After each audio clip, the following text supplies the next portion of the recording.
So we're going to begin talking today about the upcoming holiday of Yom Kippur.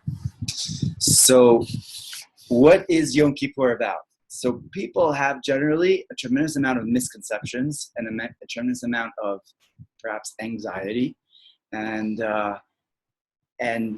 misplaced feelings, misplaced emotions, misplaced or perhaps placed if it's actually directed and really the way it should be.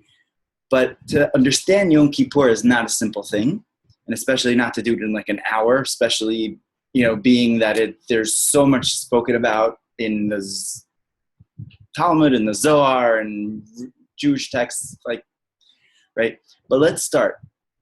So really, Yom Kippur is a mitzvah, right? It's like a given over in Parshas Emor, and repeated in various places throughout the Torah regarding fasting on the day of Yom Kippur. But really, if you go back in time, really, where's the first mention? Perhaps not of the name Yom Kippur, but where does Yom Kippur actually really become known or is expressed? That is the day of Yom Kippur. So the Talmud tells us that Yom Kippur is Yom Kippur, right?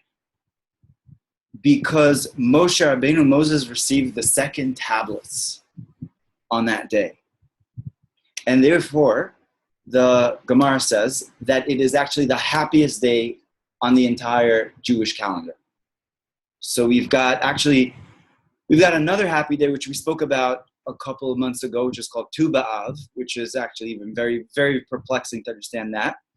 But Yom Kippur is a little bit easier to understand, but it's still not completely understood, Yom Kippur, because people think of Yom Kippur as a day of people misunderstand Yom Kippur as a day of sadness, day of fasting, it's a day of, but the truth is the Talmud says that there is no greater holiday on the Jewish calendar than Yom Kippur.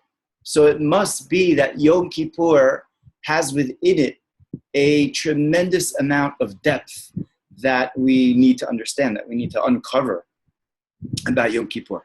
So as we mentioned, Yom Kippur is the day that Moshe received the second tablets. So let's go through a little bit of the history behind what occurred over there, okay? So when did we receive the first tablets? Right? On Shavuot, right? Shavuot, I don't know how you say that in English. Shavuot, the weeks, right? Basically after 7 weeks of the Jewish people leaving Egypt, we were prepared to receive the tablets. Moses goes up to Mount Sinai and he receives the tablets, and we stand there on Mount Sinai and everything is unbelievable. There's thunder and lightning, and there's the surround sound effect, and it's like an awesomeness beyond belief. It says that the souls of each and every person that stood there left their body. Every single soul that would be born to the Jewish people stood there on Mount Sinai and heard the Torah, heard the 10 commandments, heard the first 2 commandments said over by God, and the other 8 were said over by Moses. Now, this party is short-lived because what happened very short after? Okay, what happened was that Moses goes up to Mount Sinai and he's about to basically get everything all finalized, try to settle the deal and get it all down and have everything, just the way it should. But the Jewish people mess up, and in quite a big way. And while waiting for Moses on the 40th day, Moshe does not come down, and they actually miscalculate which is the 40th day. And the Erev Rav, who are the people who are the, so to speak, the people that weren't sincere converts, weren't sincere part of the nation of Israel, they caused this havoc, and they basically said that Moses is not going to come back, so let's create another Moses for us. And they create the golden calf. So the golden calf, as Moses is about to descend, God tells him, you got to go down now. because what occurred is that your people now completely went off the path, the beaten path, and they created an idol for themselves. And therefore, me and you can't have this conversation here because you're here just because of them, right? So therefore, see you. And Moshe goes down, and he's like not even sure what's going on, and he hears all this revelry, and he hears like these people dancing around the golden calf. And what he does is he takes the tablets and he bashes them, he throws them onto the ground. And the Jewish people see this. These are the tablets that they've been waiting for. And not only have the tablets been broken, but they have been broken.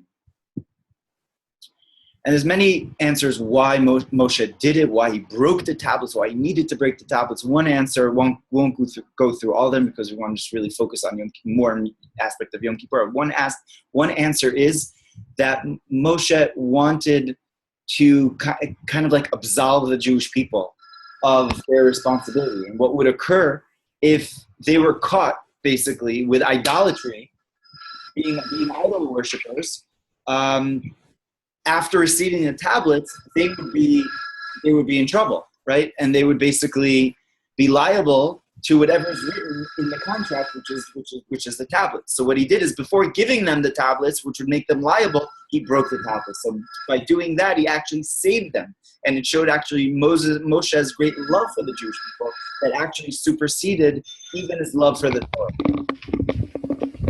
So. I'm sorry? It's Rashi. Yeah, Rashi in two places. Rashi actually in the end of the Torah, the last pasuk in the Torah, actually also refers to that over there. And so, 1 second here.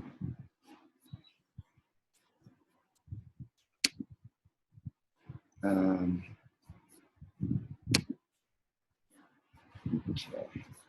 Trying to see this. Okay, so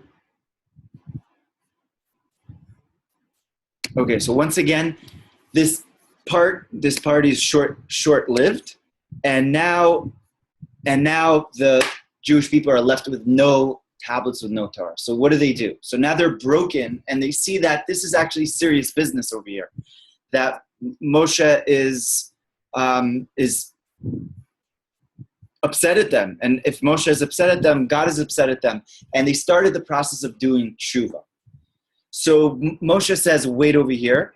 For 40 days, he goes up again on Mount Sinai. And he prays for the Jewish people, for them to be forgiven. And then he comes, and then he goes back up again for another 40 days to receive the second tablets. And now the second tablets are received on Yom Kippur. So Yom Kippur is really a holiday of receiving the Torah. It's receiving the, so to speak, the Baal Tshuva, the repenter's Torah. The 17th of Tammuz. So he came down. Basically, there was that process of going up, doing tshuva, and then 17th of Tammuz, and then 40 days. I'm sorry. He came from 17th of Tammuz until Elul. That was all the days of praying, and then Rosh Chodesh Elul, he goes back up, and those are days of mercy. That's why from Elul and on, actually, we blow the shofar in order to remind us that this is actually the day that Moses ascended back up on onto Mount Sinai to receive the tablets once again. So, what is the difference between the first tablets and the second tablets? And in really understanding this concept of the difference between the first tablets and the second tablets, we'll be able to understand the importance of Yom Kippur. Okay. So the first tablets represent the level of the tzaddik, represents the level of the holy individual, the perfected being, the person that lived the perfect life, that grew up in the right circumstance, in the right place, at the right time, and they got all A's and everything, and they were just living, they just had everything fine, everything good with them, right? Sounds pretty rare. The truth is, it is rare. It's almost impossible to reach this type of existence. But that's, generally speaking, the level of the tzaddik. The tzaddik is the one that is never really sinned, as quote unquote, never fell, never had any of these falls, any of these down times, these hiatuses and stumblings and whatnot. And the Jewish people, when they received the Torah the first time, they were on that level of being the perfected beings. They were on the highest level. They were on the level of literally, the Midrash says they fixed the sin of Adam and Eve. That back in paradise, that Eve messed up. The Jewish people basically reached the level of going back even to a higher level, and they fixed that sin. They were on the level of tzaddikim. Now, the level of the Baal Tshuva is a very different level. The level of the Baal Tshuva is the level of the person who has stumbled, who has fell, who has experienced hardships and negativity and sadness, depression, and going through basically the hardships to attain whatever it is they've attained. So the level of the Baal Tshuva there is a level of what we call Yegia, which is basically hardship, as opposed to the level of the tzaddik, which is the revealed light, which is like the clear light. Everything is fine, everything is easy, everything is just the way it was almost like intended to be. So when we analyze it and we try to understand it, really, who would we rather have? Who would we really rather, kind of like learn from? The first tablets or the second tablets? So that's really the question of what Yom Kippur is. And the Midrash says an unbelievable thing. The Midrash says that it's because of the second tablets. If it had been just the first tablets, you would never have received any of the oral Torah, essentially, the Midrash, the Talmud, the Halacha, like any of that, it would have all been just included within the 5 books of Moses. In other words, within the tablets and the 5 books of Moses, we could have just understood everything. We would have just been able to open up a book or open up the scroll and just gaze at the words and just understand the depth just from each and every word. Like it reminds me, it says about, they say about a certain great, his name was the Vilna Gaon, the genius, and he was literally an unbelievable genius from Vilna. His name is Rabbi Eliyahu.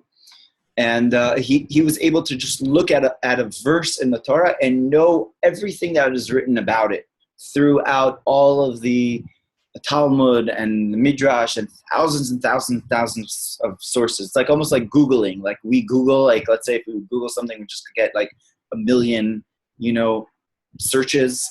So that's what this great genius was able to do with each pasuk. So, and that's what all of us really would have been on. We would have been on that level of just opening up the Torah and just being able to understand everything from the actual verse. Whereas the Midrash says because of the second tablets we received, quoting the Midrash, kiflaim letushia, double the portion of understanding. And because of the second tablets, we received the oral Torah, we received the Talmud, we received the Midrash, we received everything as a result of the second tablets. So let's try to understand this. The second tablets represent the aspect of work and the aspect of toil, where things don't come easy. And there's an advantage to a person who things don't come easy to them in their life. Although, our society actually loves to model, let's say, people who are just like the perfect individuals, the smartest people, and the most incredible, even in advertising, what is advertised is the perfect type of a person that is on certain magazine covers and on this and that, and the truth is most people are not like that. Most people are not smart like that. They don't behave in this way. They don't look this way. And what about everybody else? So that's the person that we look up to, or that perfect quote unquote actor, actress, right? So everybody looks up to that person, and that's it, right? The truth is that life is not like that. And there's an advantage to somebody who works on themselves. Because the working on yourself, and it's explained in Kabbalistic thought, Kabbalah, it's called Or Choser, it's called returning light. There's something which is called the Or Yashar, a clear light, a clean light, which comes from up above, which is kind of like the essence of perfection, but then, which is kind of like the sun in a sense, but then there's something which is called the Or Choser, the returning light, which is similar to the moon. And the aspect of the moon versus the sun is that the moon receives from the sun, but then reflects back upwards and reflects basically to the world, to the stars, and reflects and illuminates darkness, because the moon is only able to shine in dark circumstances, whereas the sun really shines, throughout the day. And that represents toil. That represents actually coming to a deeper place within oneself. So to understand this, we have to understand the dynamics of the soul, the deeper aspects of the soul. So the truth is that we are not just one soul. We're not just a soul. What are we really comprised of? We're actually comprised of 5 levels of the soul.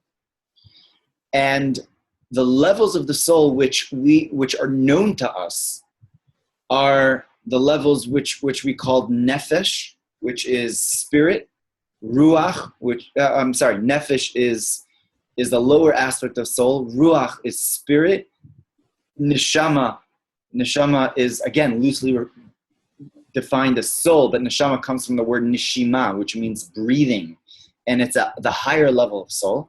But above that, we have another 2 levels of soul, which are called chaya, which is the level of soul which is alive, which means that it's the level of soul which is connected to the source of life, and it's plugged into life, and it knows that it doesn't need any proof that there is a God, right? What is the source of all things? Because it knows it sees it, because it's connected to it at all times. That's why it's called chaya. It's alive. It's alive. So the soul doesn't need any proofs really from that perspective, right?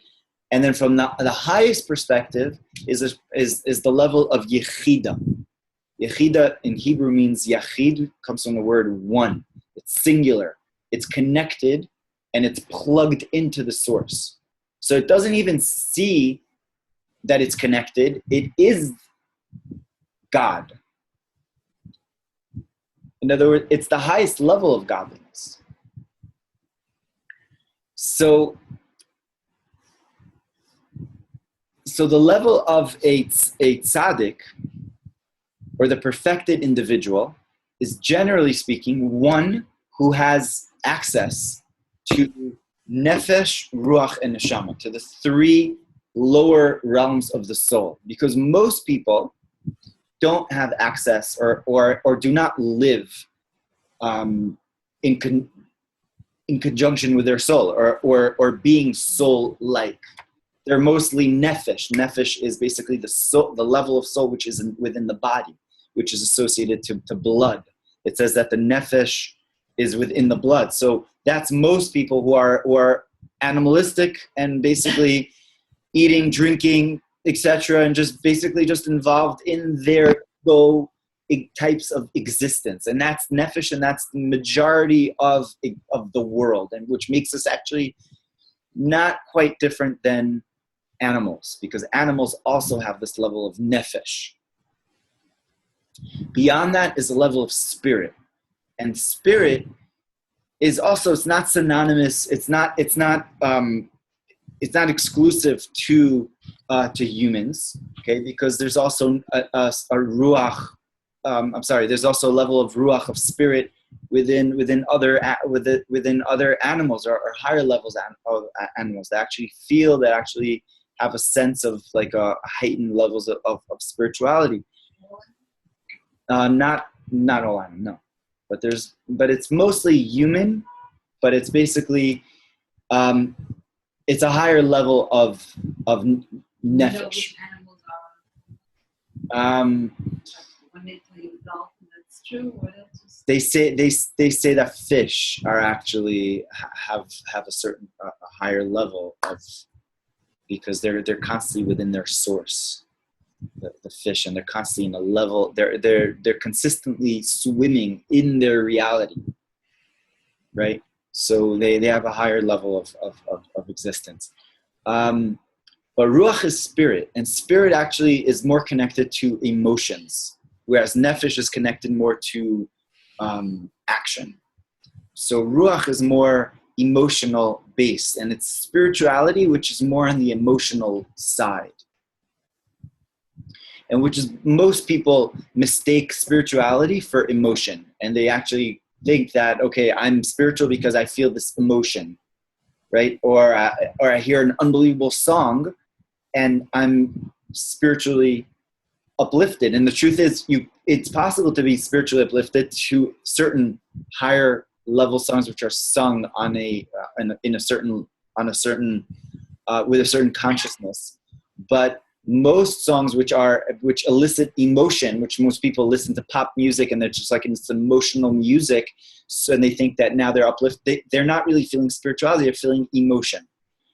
The higher level is neshama, and that's already soul. Neshama comes from the word nishima, which refers to, in Genesis, where God breathed a soul into Adam, right? And he breathed it, and that's actually associated with breath, and associated with spirit, and associated actually with more of the intellect. It says that the neshama is within every aspect of the body of a person, but its majority, it's primarily in the mind. And from the mind, it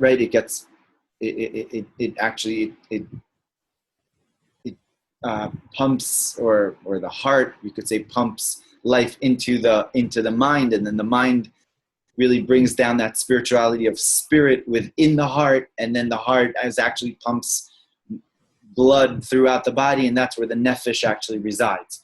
So we have nefesh, ruach, and neshama.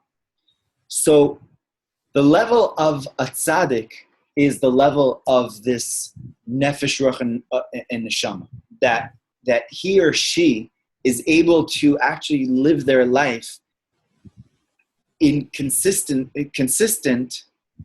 with their neshama, and their neshama is expressed within their ruach, within their spirit, and that is expressed within their nefesh. So in other words, if a temptation comes their way, the neshama is like, I'm not even able to do that, right? in deed, in thought, and right, or an emotion.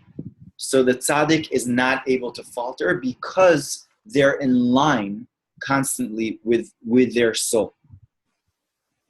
So that's the level of the tzaddik. That's basically in control of themselves at all times. But now there is the Baal Tshuva, or the person that falls, right?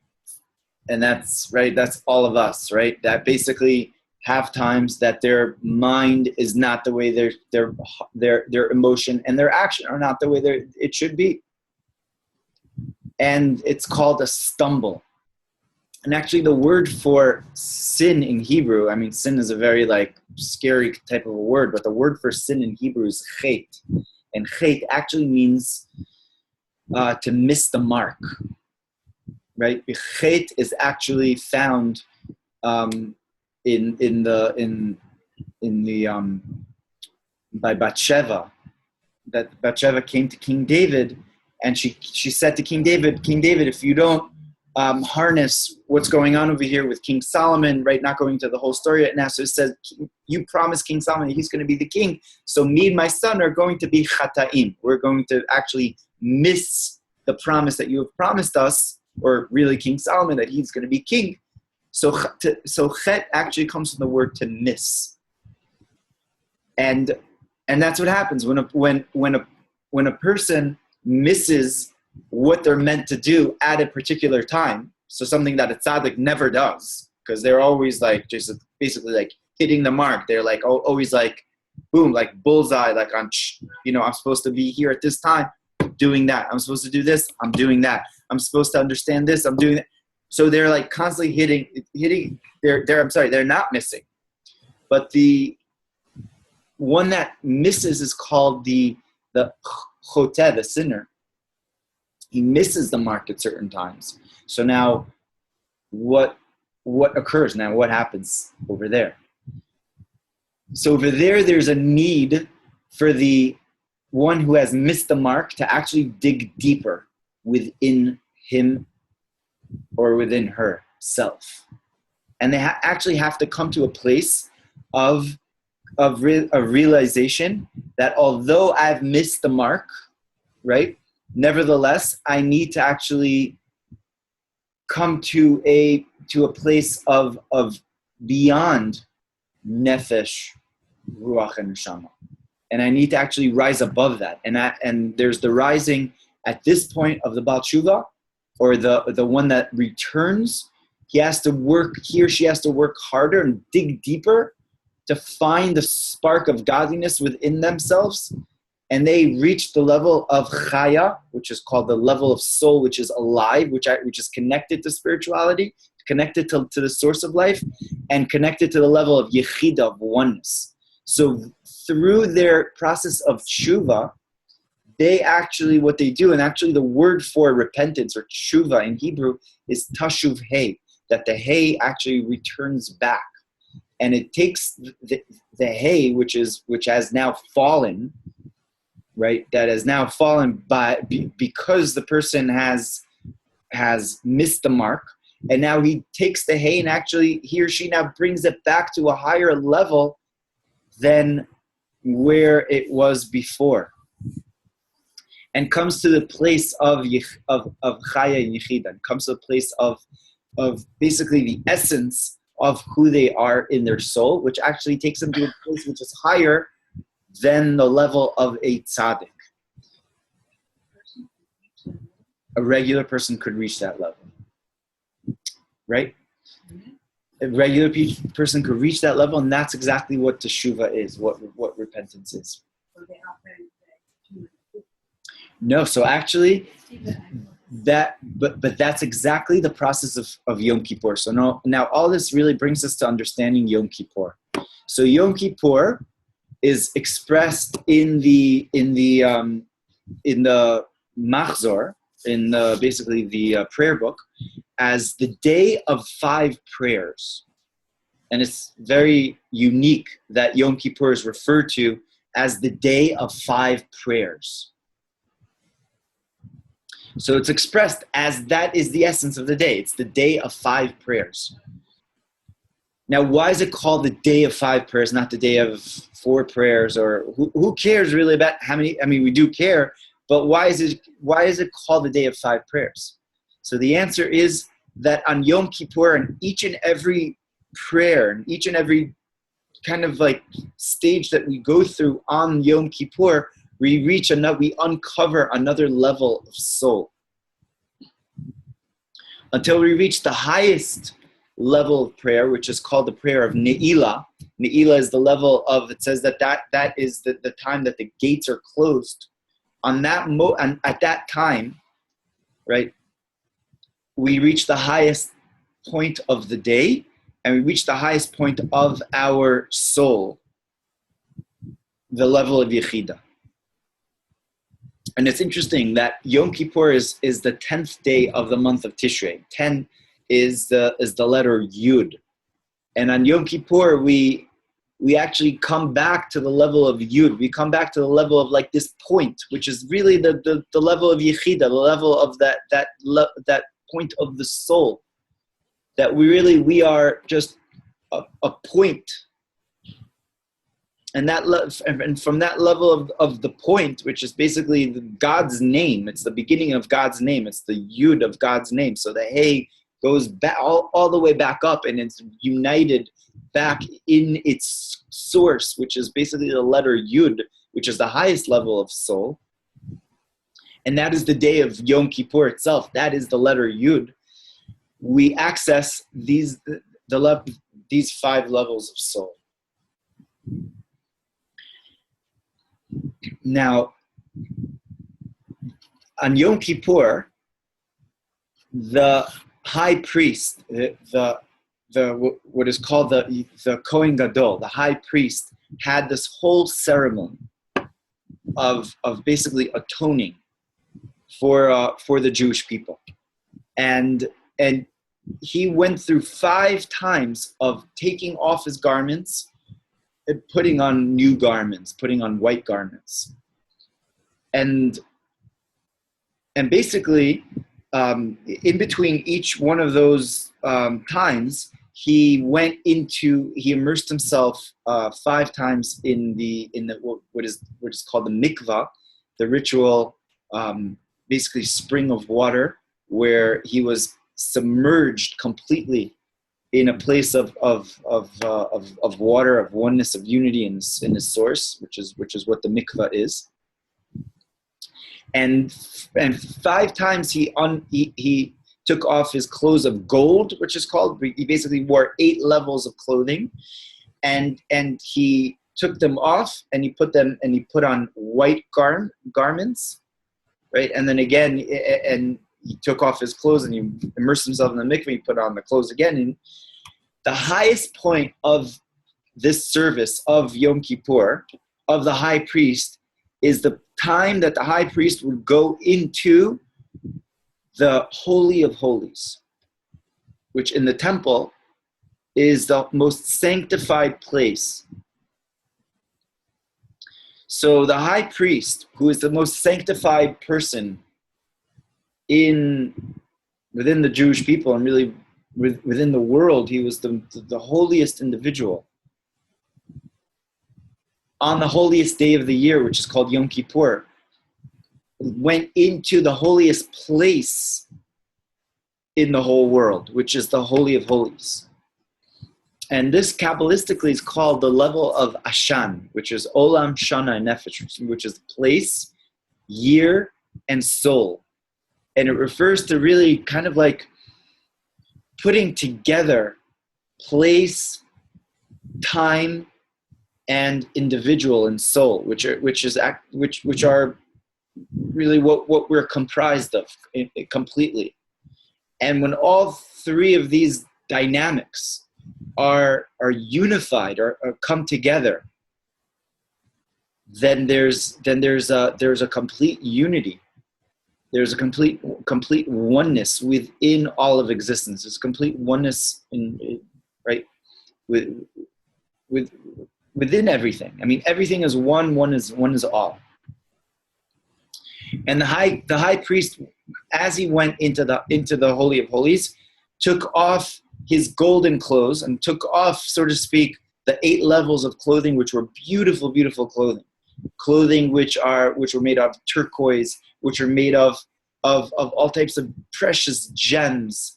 And it says that looking at the high priest, anybody that saw the high priest on Yom Kippur, he was likened to the sun. That's what he was likened to the radiance of the sun, his beauty of the high priest from this level of holiness that he was emanating. But he took off all of that, and in a sense, he became this Baal Tshuva. He became this level of repenter, and he took off this level of all these beautiful clothing, and he put on simple white garments. This was done in the Holy of Holies. He took off everything. No, beforehand. He took off his clothing beforehand. And in the Holy of Holies, he was wearing just white. He was this level of simplicity, of just complete, just white. And there in the Holy of Holies, the only thing that he did, this is basically the peak of Yom Kippur. This is the highest level of Yom Kippur. And there in the Holy of Holies, what the high priest did is that he lit the incense. And he placed it by the Ark of the Covenant, which was there which was in the Holy of Holies. And the Holy of Holies, it says that it was beyond time. The place itself was beyond time. That it was like a supernatural place that nobody went into again except for the high priest on Yom Kippur. And what he did there is he lit the incense. And this is very, very significant because the incense represents a connection which is beyond understanding. Because what it is, incense is actually causes smoke, which is ashan, which is exactly what the Kohen Gadol did on Yom Kippur in the Holy of Holies. Those 3 dynamics are the dynamics of Olam, Shanai, Nefesh, which means ashan, which means smoke. And he brought about smoke, right? And he lit the incense. And this lighting of the incense is the physical emanation of these 3 dynamics coming together as one. And he lit this fragrant smell, which was called the ketoret, the incense. Now, I mean, we could speak about the incense for quite a while, but basically, the incense corresponds to 11 spices, which means that, which is very significant because 11 represents, 10 represents the levels of holiness. They correspond to the 10 sphirot, to the 10 emanations, but the number 11 corresponds to the sinner. And it corresponds, the 11th spice corresponds to the gelbana spice, which was a putrid smell.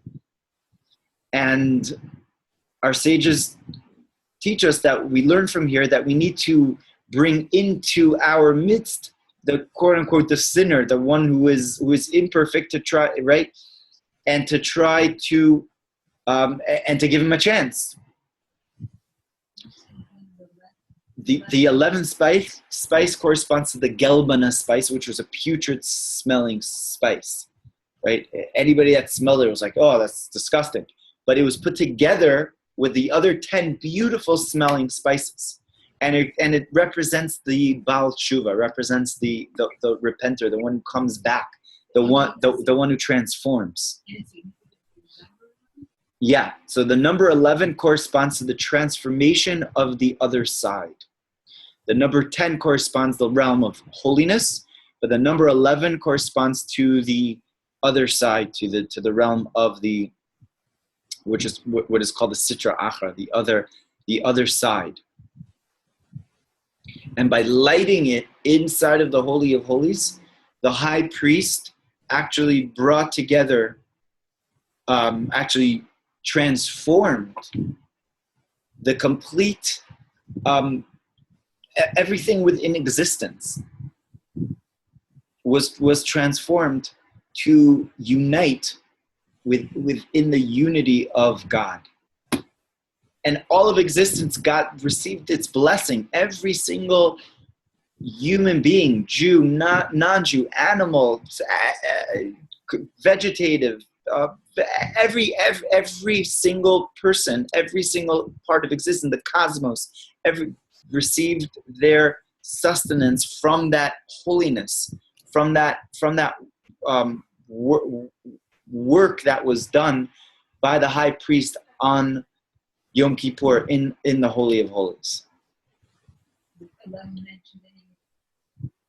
11 is not mentioned in too many other places, but the number 11 is basically the idea of the ketoret, of the incense, and yeah. So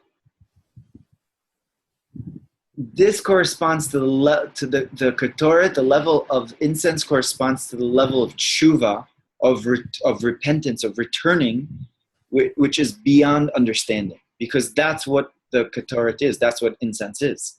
Incense is smoke, and it's smoke that actually rose up, and it's not understood. Whereas all the other services in the temple were done with kind of like, there's a logic to it, there's an understanding, there's a give and take and whatnot. But the ketoret, the incense, is just something which is just completely just supernatural. It just completely just goes up.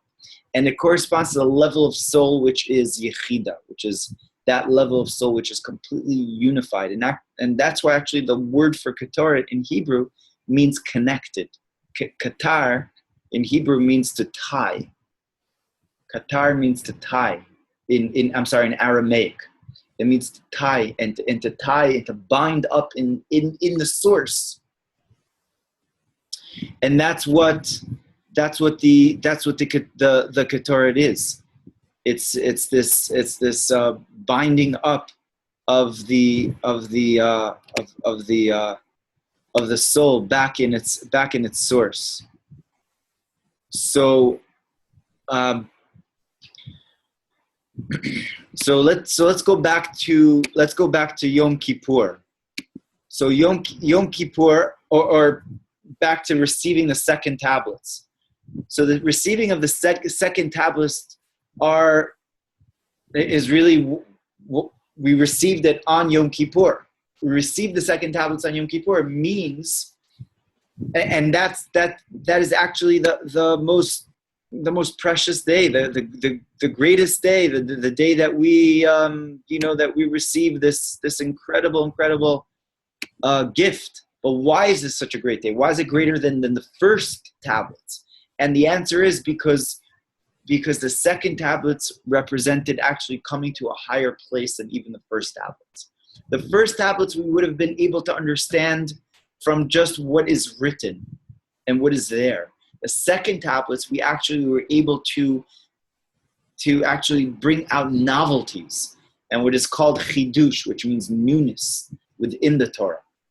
And that's what the Midrash says, that through the second tablets, we actually merited to be able to actually bring out novelties from within the Torah and to bring out newness. That is, there's the words there, and there's what could you say that's new? But because of the soul's ascent back to its root form, back to its source, where it's able to actually supersede all of those limitations of even stumbling and even sinning.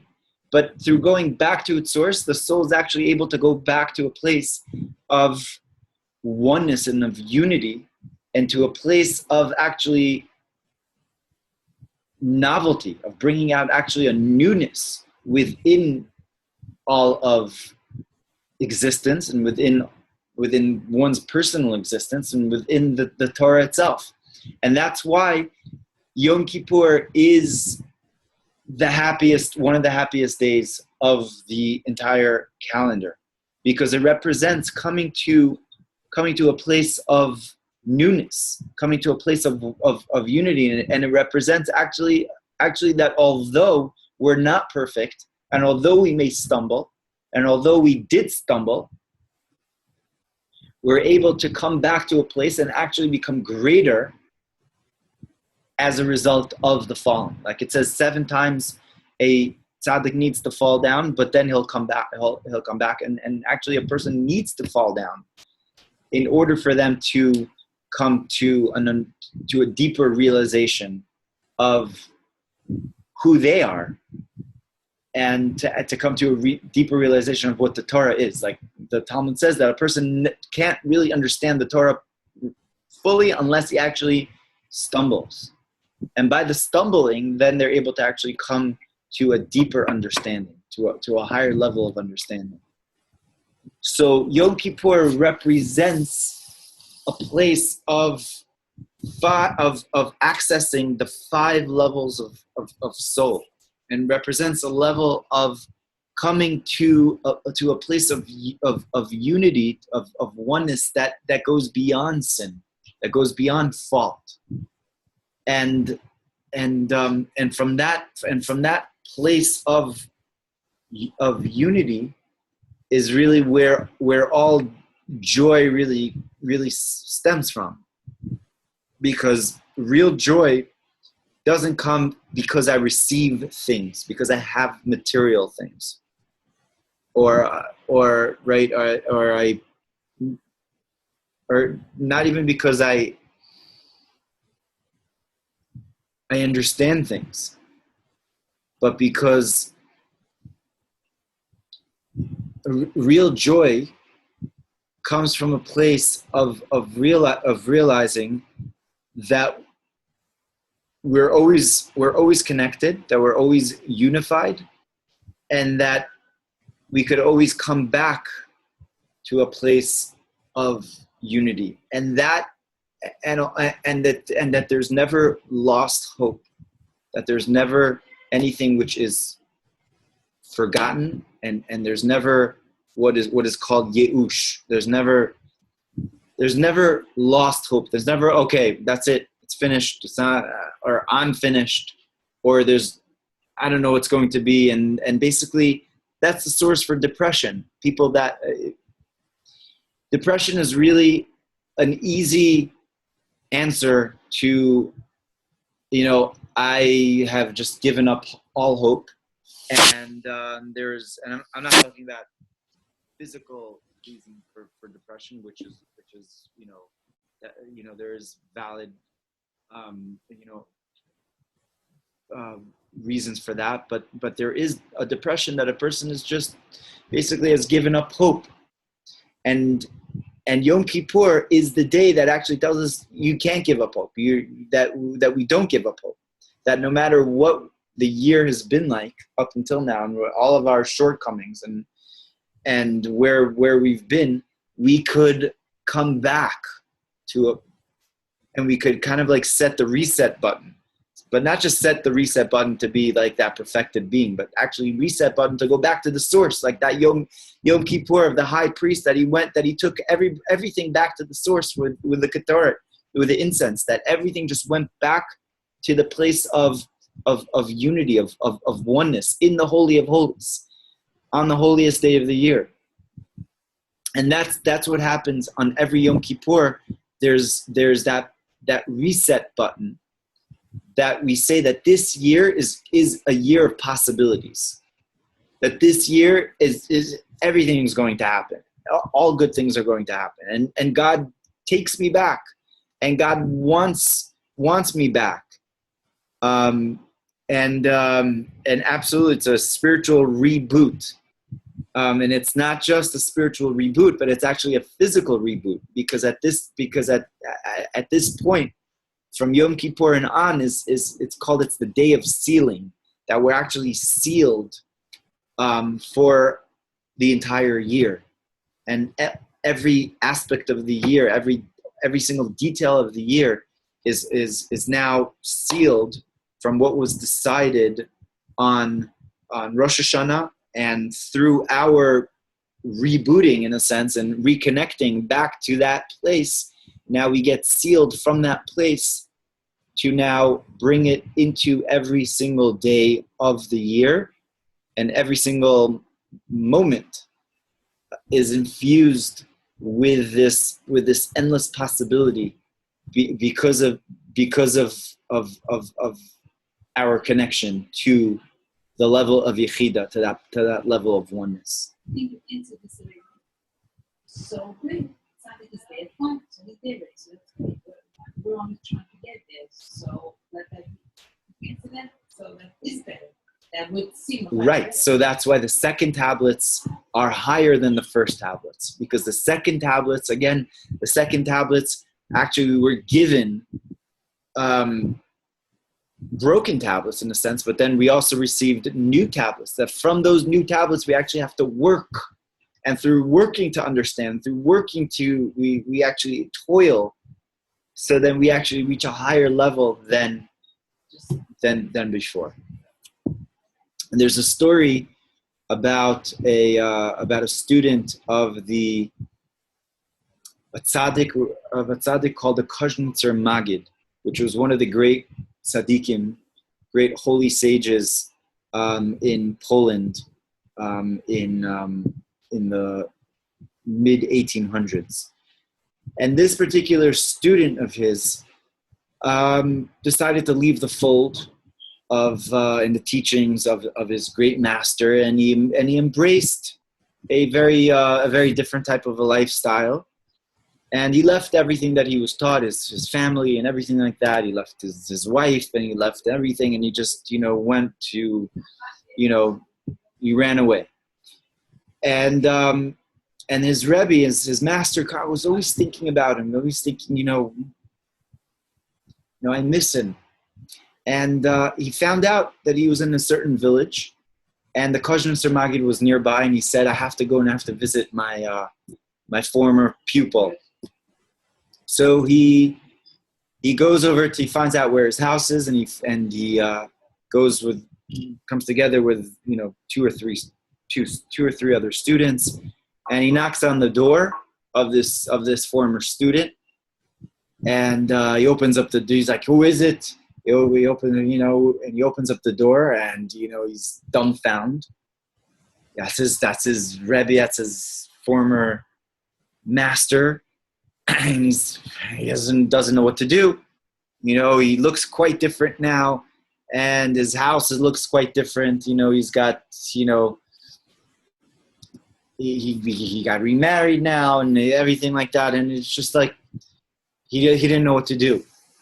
And he says, out of politeness, he says to his master, Rebbe, please come into my house.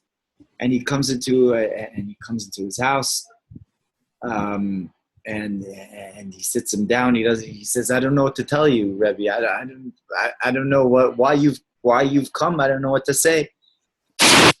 So his master just looked at him, and he closed his eyes. And the student felt this great love that his master had for him. He felt just the love there. There were no words that were said, but he just felt this love, and inside the student felt like these feelings of remorse, and what he has left.